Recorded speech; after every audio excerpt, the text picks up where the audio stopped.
Di mga ka-farmlat, so today tripping po tayo ngayon, Lopez Quezon po ito. So bali dito po magmumula yung property sa Madre Cacao na to. So bali ito po yung palatandaan niya. Ayan. Dito po magmumula yung property. And then tututok po siya dito. Ito po yung part na sakop niya na palayan. Ayan, so mula po dito sa ito po yung boundary, and then yan tututok po siya dito sa may saging na to, and then the rest paikot. So sakop po yung property. Ayan. Yan pong nakikita nyo yung tubigan na yan, yung kaluwakan na yan. So sakop po yun ng property, bali 1 hectare po ito. Ayan. So napakagandang farm po nito mga ka-farmlat. And then ito po yung sakop niya na kalupaan. So ito po yung portion na pwede nating taniman, then malawak din po ito. Ayan. So kung makikita nyo, marami po siyang punong mangga.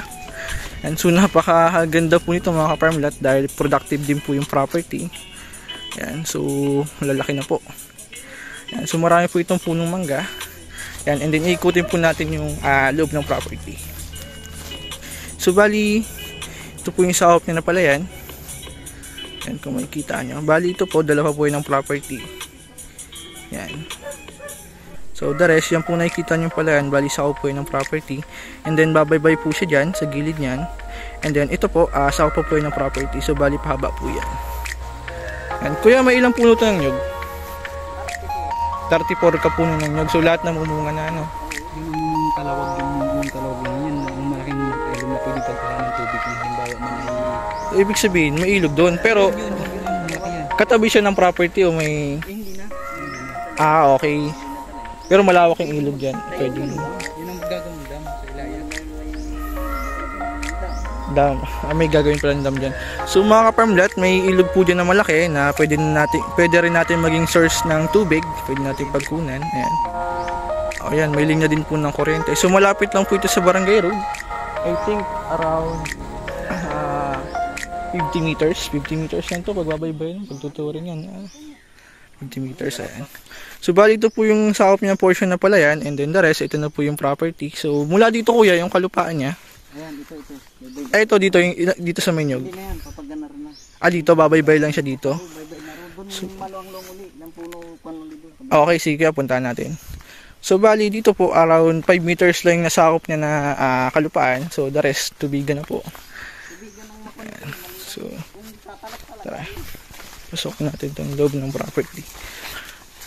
Tingin mo kuya, may ilang square meter yung nasakop niya na palayan? Hindi naman maalam kung yan. Okay, sige.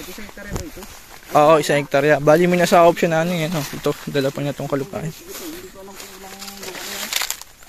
Ito, dala ito lahat. Kaya mainig na yan. Yung na ito. Itong dilaw na ito.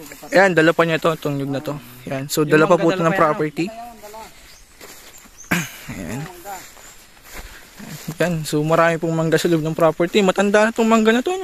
May ilang taon na kaya yan? Ay, matanda na yan. Katutumbak na yata na yan. Laki. Laki ng puno ng mangga. So, kuya namumunga pa ba yan? Oo, Namumunga pa. ito, bago yun sa kantong yun. Ayan, nyug na, ayan, dala pa yan, nyug na yan. Okay. So, ito po yung portion niya na kalupaan na pwede nating option na taniman.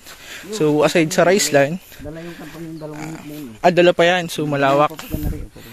Malawak. Ayan. So, yung nasakop din po siyang anahaw. Puno ng anahaw. So, doon kuya, malalakad pa ba natin? Ayan. Dito tayo Ganda. dadalhin natin yung baybay. Itong baybay, ikutin natin. O, saan kabila ba? Doon na tayo sa pakabila, doon sa baybay na yun. Pwede rin. Pwede nandito kaya. Pwede mo natin makita yung ilog? Yung ilog. Oo, pwede. Dali. Yan. Yan. Ito. Aris. Ito. Okay. Yan. Sukuin natin. Nandito siya. Kaparo naman. Ito. Okay, dala pa to. No? Ito. Ito malawak. So malawak po itong portion na to. Pwede tayo magtayo dito ng bahay. Kasi malawak po yung kalupaan niya. Hindi naman ito binabaha, ano? Hindi. Taas naman yung tayo niya. Tatawid pa tayo ron. Okay. Itong Madre Cacao na to ay ito yung kanto. Tatawid doon. Ayan, so bali dito po sa likod, ito yung boundary niya, Madricao. So tatawid po yun dyan sa kabila. Yun, lahat na yun na yan. Yan. Bali yan. Oh, so bali dalawa po ito ng property. Ayan. And then may may poste ba dito? Ayun, poste. Ano? Yan, so bali may poste po sa lugar. So no need na po natin na dito na bulol ako. Ayan, so no worries po sa electric supply kasi may kuryente na po sa loob ng property. And pupuntahan po natin yung sapa or ilog na malapit sa property. Ayan, so bali ito po yung sapa or ilog na malapit sa property. Pwede po natin itong maging source ng tubig, pwede natin yung pagkunan. Bali ito rin po yung source ng tubig dito sa palayan. So bali pinapampu nila yan pataas para dun po sa rice land. Ayan, so pwede rin po tayo mag-alaga ng hayop, baka, kambing, and then pwede rin po baboy kasi may sapa naman po na pwede nating pagkunan ng tubig. Nating i-convert na fish pan kasi may source naman po ng tubig. Pwede nating i-pump. Ayan. Kung gusto nyo po ay fish pan, pwede natin itong i-convert. Ayan, bali nandito po tayo sa baba. And then nandito po part yung barangay road na sa ngayon ongoing na po yung pag-develop niya, sinisemento na po. Pero sa ngayon off-road pa po yung kalsada, kumbaga ay ongoing pa lang yung pag-develop. Ayan. So bali ito po yung nasakop niya na kalupaan din na pwede natin tayo ng rest house, kubo. And then pwede rin natin bakayan or taniman. Ayan mga ka-farm lot. Yung gilid, so option yan na pwede rin natin taniman ng punong prutas, rambutan, lansones, taranghita. So marami po tayong pwedeng gawin. Yan, so napakagandang farm po nito mga ka-farm lot kasi flat po yung property and then kahit saan ka po pumesto, kita mo yung property mo, wala kang kakaligawan kasi 1 hectare po ito and then ang good thing po doon, flat lang yung property kaya kitang kita. Ayan. Maganda. Ayan mga ka-farm lot, so ito po yung poste sa loob ng property. Ayan, so no worries po sa electric supply kasi may poste po sa loob ng property. Ayan, so napakaganda po nito mga ka-farm lot. So ito po yung part na pwede nating bahayan, itong tinatayuan ko kasi pagising mo po sa umaga, mabubungaran mo yung property mo. So paikot po yan. Ayan, so dito po, dyan sa part na yan, dyan tayo pwedeng magtanim-tanim kasi may nasako po siya dyan na around 10 meters po dyan sa part na yan na pwede nating taniman ng santol, rambutan. So malawak pa po yan. Ayan, so napakaganda po ito mga ka-farm lot kasi maganda po yung ambience pag dito ka nakapesto. Hello, good day mga ka-farm lot. So idea lang po ito, ginuggle map ko po itong property. So ipo-point ko lang po. Ayan. Bali mga ka-farm lot, yung properties nandito sa part na to, bali sa ako po siya ng Lopez. And then kung galing po tayo ng Manila for Manila, so dadaan po tayo ng Sariaya, Lucena, Pagbilao, Atimonan, Pralidel, Gumaca, and then ang next po niyan is Lopez na. Ayan, so ang nakakasako po sa property mga ka-farm lot is Lopez, part po ito ng Lopez. So ang good thing po dito is if mapapansin nyo po sa Google Map, palibot po yan dagat.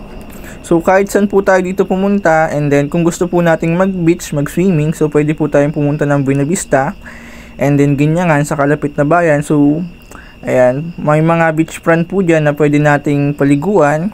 So magaganda po ang dagat dito mga ka-farm lot. And then kung pupuntahan naman po natin ito, I think 30 to 40 minutes po ang drive papunta rito mula sa property. Ayan, so hindi ko lang po may point ng exact location yung property kasi hindi po tayo familiar dito at tiga-kalawag po tayo. Ayan. So ang gunting ito mga ka-farm lot, may dine-develop na po ditong mga kalsada, diversion road and then bypass road na tatagos po ng bayan-bayan. Ayan. So dito po may dine-develop po dito na bypass road ng Manila to Bicol. So dadaan po yan ng Lopez, Ginyangan, Tagkawayan and then tagos po yan ng Bicol. Ayan. So ang good thing nun mga ka-farm lot, kung ang travel time natin is 4 to 5 hours, then pag na-develop po yung bypass road, so mapapabilis na po yung travel time natin. Ayan. So ayan, again mga ka-farm lot, so idea lang po itong Google Map para at least may idea po kayo. Ayan, so napakaganda po nito mga ka-farm lot. Ayan, so abot na lang po ang video natin mga ka-farm lot. So again, I'm Delmark Talban po. Tingin-tingin lang po kayo mga ka-farm lot sa next upload natin. At baka dream property nyo na po yung next na ma-featured sa post natin. Ayan, so God bless mga ka-farm lot.